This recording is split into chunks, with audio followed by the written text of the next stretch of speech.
Pada musim gugur tahun 2015, perang di Afghanistan telah memasuki fase yang lebih tenang dan tidak pasti. Misi yang dipimpin NATO yang dulunya mengerahkan ratusan ribu tentara hampir berakhir.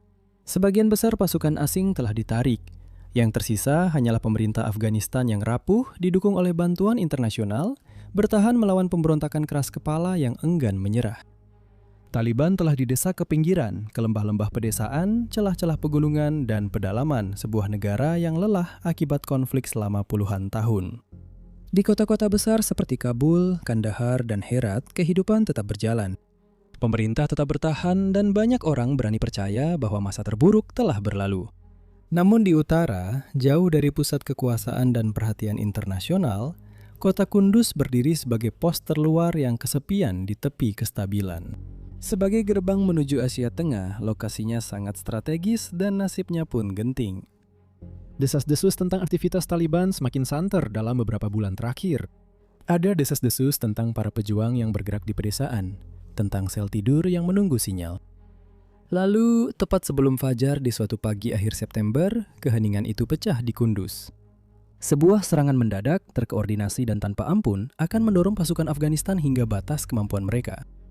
Apakah serangan di Kunduz ini merupakan unjuk kekuatan dan kembalinya Taliban berkuasa? Atau apakah ini merupakan upaya terakhir yang putus asa untuk merebut kendali? Perlawanan terakhir Taliban. Selamat datang di Wars of the World.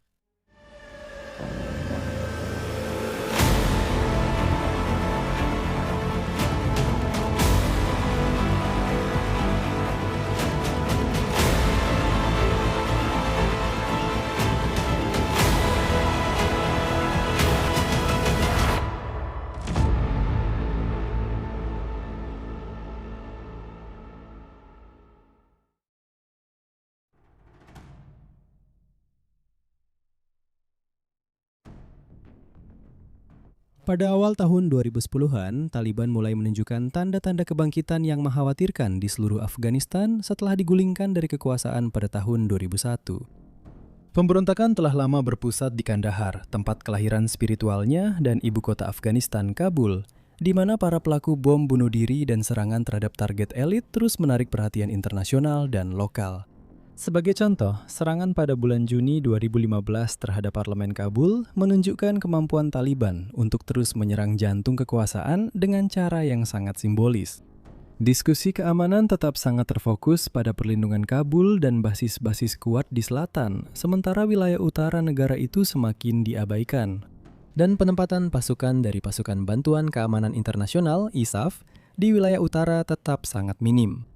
Hal ini mengungkapkan adanya celah dalam keamanan Afghanistan. Pemberontak memiliki ruang untuk berorganisasi, pos pemeriksaan semakin banyak, dan para panglima perang lokal mengisi kekosongan tersebut. Misi tempur NATO secara resmi berakhir pada bulan Desember 2014, membubarkan ISAF setelah 13 tahun. Sebagai gantinya, hadir misi penasehat Resolute Support yang lebih kecil, terbatas pada pelatihan, penasehatan, bantuan, dan pelindungan para penasehat. Namun dilarang terlibat dalam pertempuran di garis depan. Sekitar 13.000 pasukan koalisi tetap tinggal, termasuk sekitar 10.000 orang Amerika, namun mereka tidak memiliki kewenangan untuk campur tangan, kecuali jika terancam secara langsung. Perubahan ini menciptakan ketidakjelasan yang berbahaya dalam pengendalian wilayah. Taliban mulai melakukan penyesuaian strategi pada tahun 2010, ketika pasukan mereka sengaja diarahkan ke provinsi-provinsi utara. Para pemberontak berpindah dari basis mereka di selatan ke wilayah-wilayah seperti Kunduz, Baglan, dan Badakhshan dalam upaya untuk menunjukkan jangkauan dan pengaruh mereka. Pada saat pasukan tempur internasional mundur, wilayah utara telah berubah dari daerah yang sebagian besar damai menjadi wilayah yang dipenuhi pos pemeriksaan pemberontak, perekrutan, dan operasi rahasia. Mulai April 2015, Taliban melancarkan serangan penjajakan di sekitar Kunduz. Sebuah laporan mencatat bahwa pada bulan Mei, sebagian wilayah distrik Shahdara diperebutkan dengan sengit, memaksa pemerintah untuk mengandalkan milisi lokal, Arbaki, dan kemudian polisi lokal Afghanistan untuk mempertahankan wilayah tersebut. Meskipun pasukan keamanan nasional Afghanistan berhasil memukul mundur Taliban, kehadiran mereka tidak pernah bertahan lama. Hanya beberapa bulan kemudian, para pejuang Taliban kembali memasuki distrik-distrik yang sebelumnya telah dibersihkan.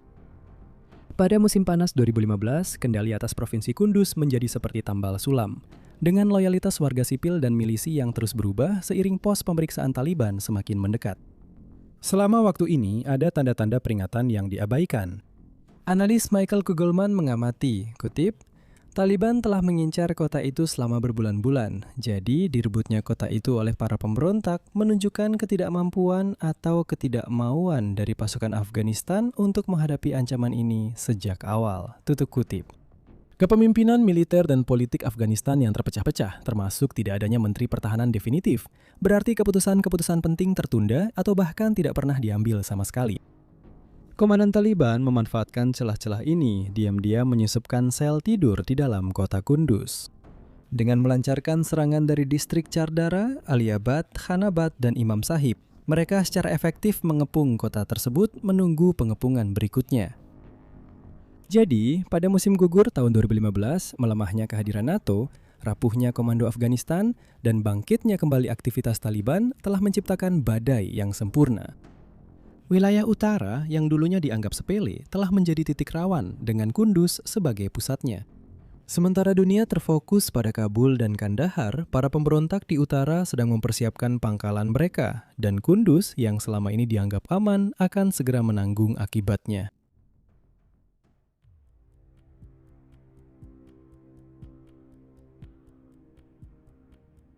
Pada dini hari tanggal 28 September 2015, saat kegelapan sebelum fajar masih menyelimuti Kunduz, para pemberontak Taliban melancarkan serangan yang terkoordinasi dengan sangat rapi. Serangan mereka datang dari setidaknya 3 arah. Chardara di barat, Aliabad di selatan, Khanabad di timur, dan Imam Sahib di utara, menandakan adanya konvergensi strategis yang jarang terjadi dalam konflik Afghanistan. Dalam hitungan jam, jalur masuk kota dari utara dan selatan mendapat gangguan dari pos pemeriksaan musuh saat pergerakan dan jalur suplai pemerintah terganggu. Para pejuang Taliban menggunakan gabungan sel tidur dan taktik pengangkut terbuka. Di bawah perlindungan pasukan yang bergerak maju, mereka menyapu masuk ke kota, membebaskan ratusan narapidana dari penjara provinsi dan menyerang kantor polisi serta kompleks militer secara beruntun dengan cepat. Operasi bergaya Blitzkrieg ini membuat banyak personel keamanan Afghanistan terkejut. Meskipun ada sekitar 7.000 tentara dan polisi Afghanistan di kota itu, jauh melebihi jumlah penyerang Taliban yang diperkirakan antara 5.000 hingga 1.000 orang. Banyak unit yang runtuh dengan cepat, meninggalkan pos mereka saat pertempuran kota meletus. Dengan pasukan pemerintah yang kacau balau, para pembela yang tersisa bergegas untuk berkumpul kembali di sekitar Bandara Kunduz, sebuah kantong kecil perlawanan yang terletak di pinggiran barat kota. Ratusan polisi, personel militer, dan warga sipil melarikan diri ke sana untuk mencari perlindungan. Namun, segera muncul berbagai laporan tentang keluarga-keluarga yang ditolak di gerbang bandara, banyak di antaranya terpaksa tetap terjebak di lingkungan yang dikuasai Taliban. Menjelang sore, para pejuang Taliban menunjukkan simbol perlawanan mereka dengan mengibarkan bendera putih mereka di alun-alun Chowk, menandakan penguasaan pertama mereka atas ibu kota provinsi Afghanistan sejak tahun 2001.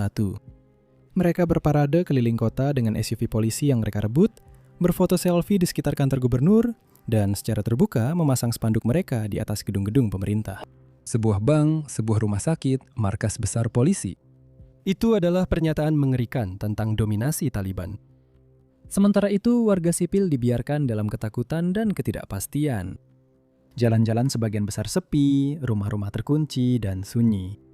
Sebuah laporan Al Jazeera menjelaskan, kutip, kota Kunduz sedang dalam keadaan lockdown. Jalan-jalan kota sepi karena penduduk membarikade diri di dalam rumah. Pertempuran sengit terjadi di seluruh kota saat jalan-jalan diblokir dan beberapa kantor polisi dikepung oleh pejuang Taliban. Tutup kutip. Seorang penduduk kota yang berbicara melalui telepon kepada The Guardian dengan suara tembakan di latar belakang mengatakan, kutip, saat ini sepertinya tentara bahkan tidak bertempur. Warga sipil tidak bisa keluar dari rumah mereka. Taliban tidak mengizinkan mereka. Tutup kutip. Rumah sakit penuh sesak dengan korban luka yang terjebak di jalanan dan baku tembak. Salah satu pusat dokter lintas batas melaporkan menerima 66 korban luka berat hanya pada hari pertama, termasuk 8 orang yang sudah meninggal saat tiba. Di dalam kompleks bandara, ketegangan dan keputusasaan semakin meningkat. Pasukan Afghanistan didukung oleh pasukan operasi khusus AS Serikat yang terbatas dan dukungan udara bersiap untuk melakukan serangan balasan. Namun bandara berada di bawah blokade. Jalan-jalan masuk atau keluar telah dipasangi ranjau. Penembak jitu Taliban mengintai di punggung bukit dan moral di antara pasukan yang terkepung merosot tajam. Bala bantuan dari provinsi lain dengan putus asa mencoba menembus kepungan, tetapi mereka diperlambat oleh serangan mendadak pemberontak dan bom pinggir jalan. Menjelang malam, kendali Taliban atas Kunduz tampak semakin kuat. Mereka menggeledah kantor-kantor pemerintah, membebaskan sekutu-sekutu mereka, mengamankan senjata yang berhasil direbut, dan menjarah bank-bank demi keuntungan finansial. Dukungan dari suku-suku dan warga sipil yang bersekongkol pun berubah-ubah. Beberapa penduduk tunduk karena takut, sementara yang lain melaporkan bahwa para pejuang Taliban untuk saat ini tidak mengancam mereka, bahkan mendorong toko-toko lokal tetap buka dan kehidupan normal berjalan kembali. Serangan ini bukan sekadar serangan pemberontak, melainkan pengambil alihan secara de facto.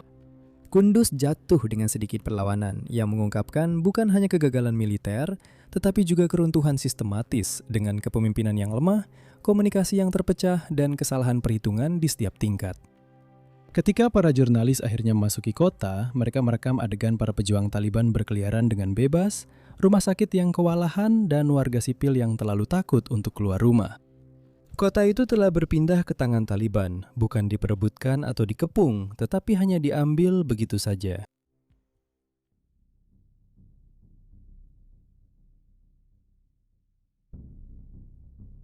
Dengan Taliban kini sepenuhnya menguasai Kunduz, pasukan pemerintah Afghanistan yang tersisa terpaksa mundur ke posisi pertahanan yang genting di Bandara Kunduz. Bala bantuan segera dikerahkan, sekitar 5.000 tentara Afghanistan bersama milisi lokal dan unit khusus yang berkumpul di sekitar perimeter, berharap dapat melakukan serangan balasan. Namun Taliban sudah memperkirakan langkah ini.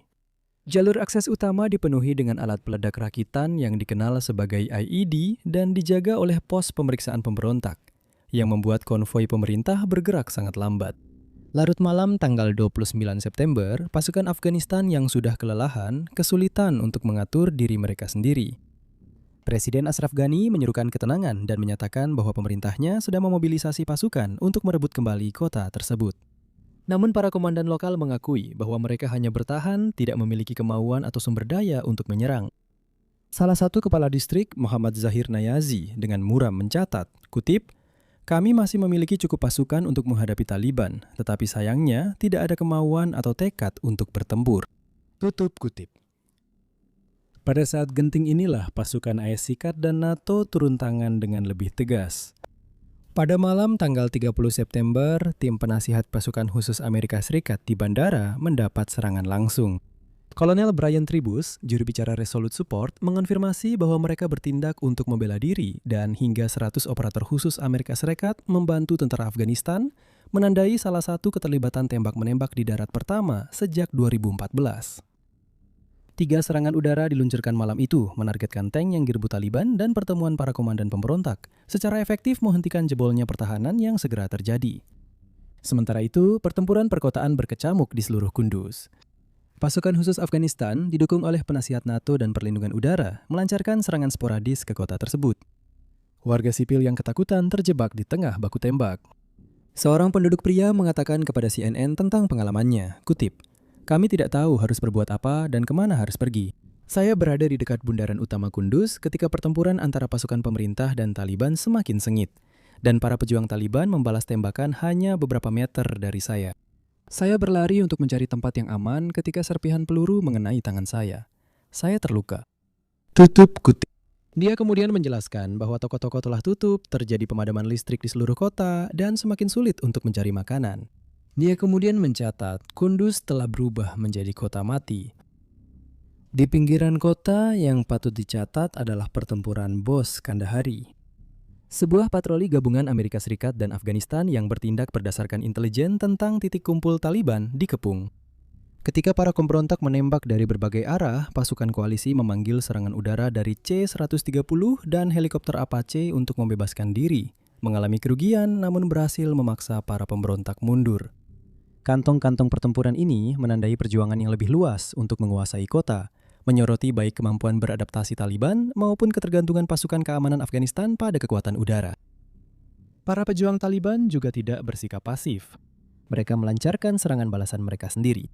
Saat pasukan Afghanistan maju, militan melakukan serangan balik dengan penyergapan dan bom pinggir jalan.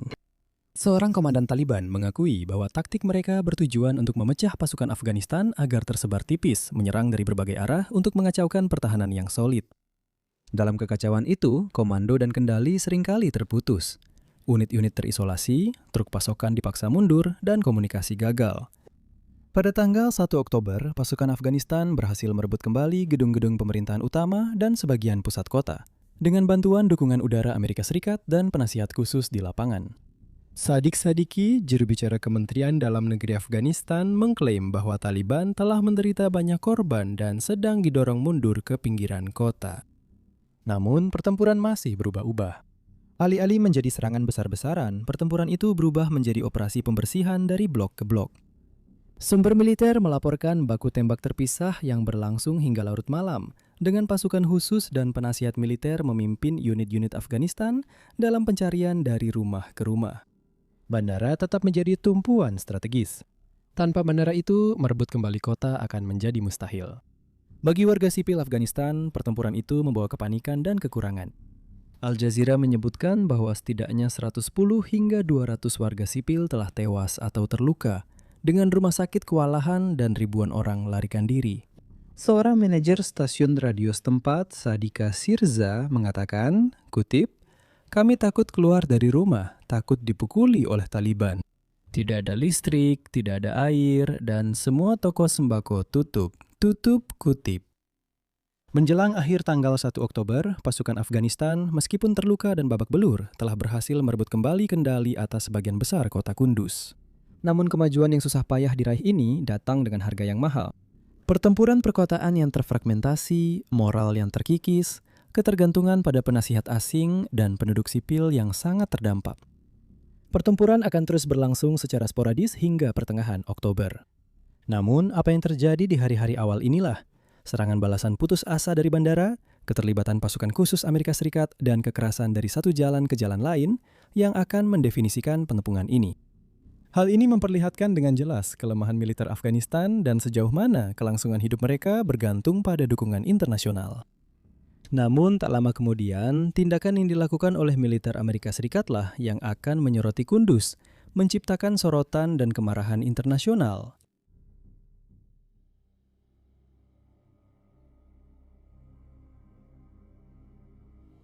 Pada dini hari tanggal 3 Oktober 2015, saat pasukan Afghanistan yang didukung oleh penasihat Amerika Serikat terus bergerak masuk ke kota Kunduz, intelijen menunjukkan bahwa para pejuang Taliban berkubu di dalam sebuah kompleks di pinggiran barat kota yang dikabarkan digunakan sebagai pusat komando atau gudang senjata. Perencana militer Amerika Serikat mengizinkan serangan dari pesawat tempur AC-130U Spectre, sebuah pesawat dengan akurasi tinggi dan terbang rendah yang dirancang untuk dukungan udara dekat dalam pertempuran perkotaan.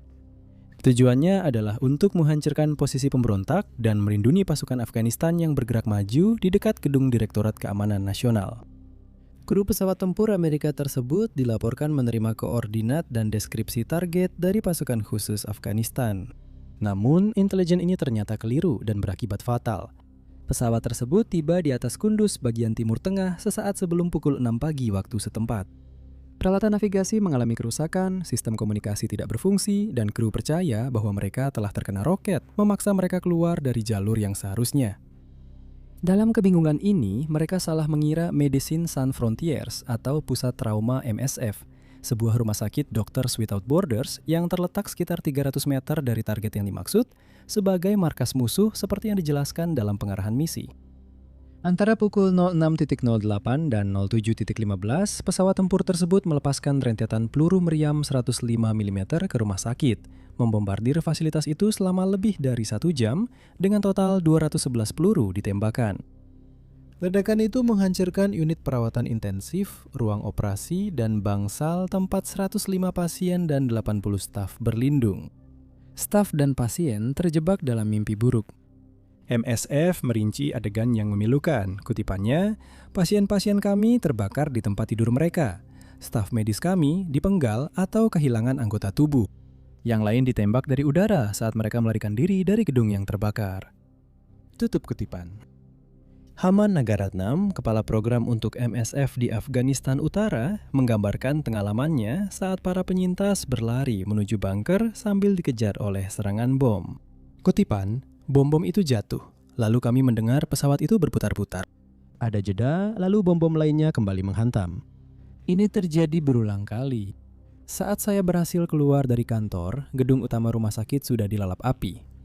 Orang-orang yang masih bisa segera menuju 2 bunker di gedung itu untuk mencari perlindungan. Tapi pasien-pasien yang tidak bisa melarikan diri terbakar sampai meninggal di tempat tidur mereka. Akhir kutipan. Pada saat serangan udara berakhir pada pukul 7.15, setidaknya 42 orang tewas, termasuk 24 pasien, 14 staf, dan 4 warga sipil lainnya, dengan puluhan lainnya terluka. Sebelum serangan terjadi, rumah sakit tersebut telah dengan cermat membagikan koordinat GPS-nya berulang kali kepada otoritas Amerika Serikat, Afghanistan, dan NATO. MSF menegaskan bahwa tidak ada kombatan bersenjata di dalam, hanya warga sipil yang terluka, dan tidak ada pejuang Taliban yang menggunakan fasilitas tersebut sebagai perlindungan. Namun meskipun sudah ada langkah-langkah pencegahan tersebut, pengeboman tetap dilakukan. Bahkan ada beberapa panggilan darurat mendesak yang dilakukan langsung oleh staf MSF ke markas Resolute Support. Namun tetap saja pengeboman itu tidak berhenti. Serangan itu berlangsung selama 17 menit setelah peringatan pertama sampai ke markas militer. Namun saat itu, AC-130 telah menyelesaikan serangannya. MSF mengecam serangan itu sebagai kejahatan perang, menuntut penyelidikan independen. Penyelidikan resmi militer Amerika Serikat dilakukan pada bulan November, dipimpin oleh Jenderal John Campbell. Dia menggambarkan peristiwa itu sebagai kesalahan tragis, lalu menyebut bencana tersebut disebabkan oleh, kutip, kesalahan manusia yang diperparah oleh kegagalan sistem dan prosedur, tutup kutip. Dia juga menyebut koordinat target yang salah diidentifikasi, komunikasi yang bermasalah, dan tidak adanya data area yang tidak boleh diserang di dalam pesawat. Penyelidikan juga mengungkapkan bahwa meskipun pasukan Afghanistan awalnya meminta dukungan melawan pejuang Taliban di dekat area rumah sakit, pada akhirnya keputusan untuk mengebom area tersebut adalah keputusan Amerika Serikat yang dilakukan tanpa pemahaman situasi yang menyeluruh. Reaksi internasional sangat keras dan dampaknya langsung terasa.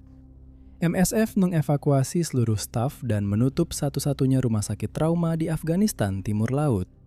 Direktur Jenderal MSF Christopher Stokes menyatakan, kutip, tabaknya 30 orang tewas dan ratusan ribu orang tidak mendapatkan perawatan yang menyelamatkan nyawa di Kunduz. Hanya karena rumah sakit MSF adalah bangunan besar terdekat dengan lapangan terbuka dan kurang lebih sesuai dengan deskripsi target yang dimaksud. Tutup kutipan. Pihak berwenang AS Serikat membebas tugaskan kru penerbangan dan menahan anggota tim operasi khusus sambil menunggu tindakan lebih lanjut.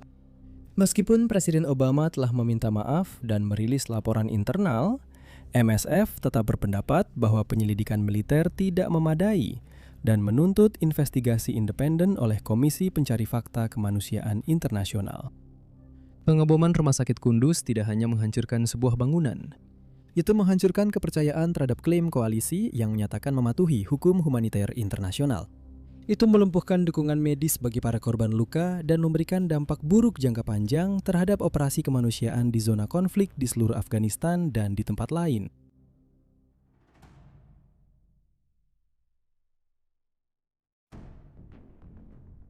Pada pertengahan Oktober 2015, setelah 2 minggu pertempuran brutal, pasukan keamanan Afghanistan yang didukung oleh kekuatan udara Amerika Serikat dan penasihat taktis, sebagian besar berhasil merebut kembali Kunduz. Pasukan pemerintah berhasil mempertahankan kendali atas sebagian besar wilayah kota, dan daerah-daerah yang dikuasai pemberontak pun bubar ketika para pejuang Taliban mundur, melarikan diri ke basis-basis mereka di pedesaan. Narasi resmi merayakan sebuah kemenangan, namun pada saat itu kerusakan sudah terjadi. Salah satu warisannya adalah kerugian manusia dan materi yang sangat besar. Menurut penilaian PBB, setidaknya 848 warga sipil tewas atau terluka selama pengepungan tersebut. Seluruh lingkungan hancur lebur. Toko-toko, sekolah, dan rumah-rumah berubah menjadi puing-puing. PBB juga melaporkan bahwa lebih dari 100.000 orang mengungsi. Beberapa melarikan diri ke provinsi tetangga, yang lain berdesakan di kamp-kamp pengungsi internal dalam kondisi yang sangat memprihatinkan. Kerusakan pada infrastruktur lokal juga memperparah dampak di pusat penting di wilayah utara yang dulu ramai ini. Pada saat yang sama, Taliban dengan cepat menyebut serangan di Kunduz sebagai kemenangan. Zabihullah Mujahid, juru bicara Taliban, sesumbar mengatakan bahwa serangan tersebut telah mencapai tujuan kami. Kemudian ia melanjutkan dengan mengatakan bahwa Taliban berhasil membebaskan ratusan pejuang dari penjara Kunduz dan bahwa Taliban telah mundur untuk melindungi warga sipil dari serangan udara Amerika lebih lanjut. Gambar-gambar bendera putih yang berkibar di atas institusi-institusi yang telah direbut beredar luas di dunia maya. Senjata yang berhasil direbut, berangkas bank yang dijarah, dan publisitas di lapangan parade semakin memicu propaganda pemberontak. Dan bagi banyak pengamat, Kunduz muncul sebagai titik balik psikologis, simbol kuat dari ketahanan Taliban. Para analis terbagi pendapat. Beberapa orang melihat Kunduz sebagai keberhasilan sementara dan lokal, sebuah serangan teroris yang dengan cepat dipukul mundur oleh pasukan Afghanistan dengan dukungan internasional. Yang lain menyuarakan peringatan. Brookings menggambarkan pemerintahan sementara Taliban sebagai penerobosan besar ke sebuah provinsi, memperingatkan bahwa hal itu bisa mengirimkan gelombang kejut ke seluruh Afghanistan Utara. Dalam retrospeksi, pengepungan Kunduz bukanlah upaya terakhir Taliban. Sebaliknya, itu adalah pertanda.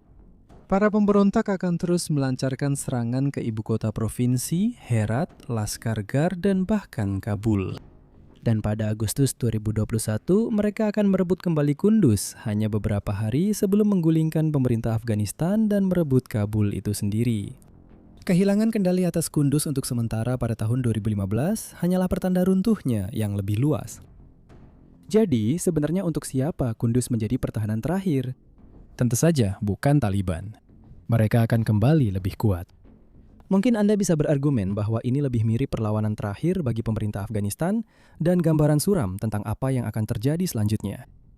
Meskipun Taliban mundur karena tekanan, kelompok tersebut menggunakan pendudukan singkat itu untuk menunjukkan kekuatan dan jangkauan organisasinya yang masih bertahan. Peristiwa di Kunduz pada tahun 2015 bukanlah bab penutup bagi para pemberontak, melainkan rancangan awal dari akhir yang belum terjadi.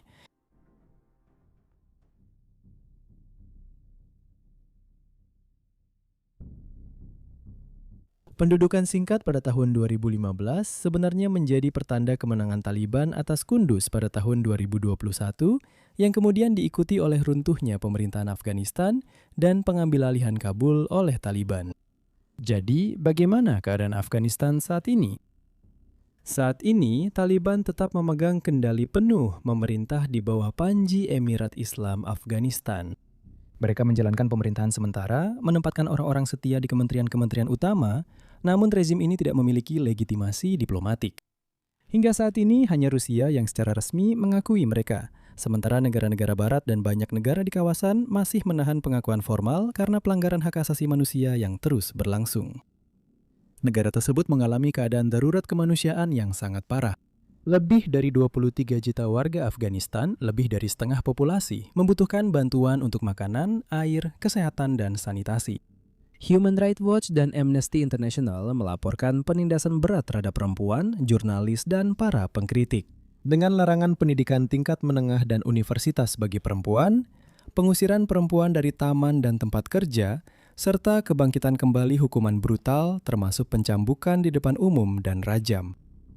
Sementara itu, Pengadilan Kriminal Internasional telah mengeluarkan surat perintah penangkapan terhadap pemimpin tertinggi Taliban, Hibatullah Akhundzada, dan Ketua Mahkamah Agung Haqqani atas kejahatan terhadap kemanusiaan yang berkaitan dengan penganiayaan terhadap perempuan dan anak perempuan. LSM kemanusiaan dan para donor bilateral tetap terlibat. Amerika Serikat telah mengucurkan lebih dari 20 miliar dolar sejak tahun 2021 dalam bentuk bantuan. Namun penyalurannya masih rentan, terkendala oleh campur tangan Taliban, sanksi, dan pengakuan formal yang terbatas. Negara-negara seperti Iran dan Pakistan terus melakukan deportasi massal kembali ke Afghanistan, memperdalam krisis bagi para pengungsi yang kembali, terutama perempuan. Keamanan di dalam Afghanistan telah menjadi situasi yang sangat kompleks. Sementara Taliban menghadapi tantangan dari kelompok pemberontak seperti IS Khorasan, Tehrik Taliban Pakistan, dan Front Perlawanan Nasional, mereka sebagian besar telah mengkonsolidasikan kendali atas struktur negara. Ekonomi telah menyusut sebesar 30 hingga 35% sejak pengambil alihan dan masih bergantung pada bantuan. Tetapi perang saudara berskala besar telah mereda. Jatuhnya dan direbutnya kembali Kunduz pada tahun 2015 adalah sebuah peringatan yang tersamar sebagai titik balik. Hal itu mengungkapkan rapuhnya negara Afghanistan, keterbatasan strategi internasional, dan pendekatan Taliban yang terus berkembang dalam peperangan. Namun bahkan saat itu, sedikit yang bisa memprediksi bahwa hanya 6 tahun kemudian, kelompok yang sama akan merebut kembali bukan hanya Kunduz, tetapi juga ibu kota Kabul dan mengambil alih kekuasaan atas seluruh negeri. Hari ini Taliban kembali berkuasa, namun pemerintahan mereka dibebani oleh isolasi, dilumpuhkan oleh sanksi, dan ditandai oleh penindasan. Meskipun pengepungan Kunduz tahun 2015 akhirnya berakhir dengan kemenangan bagi rakyat Afghanistan, hingga hari ini masa depan mereka tetap tidak pasti.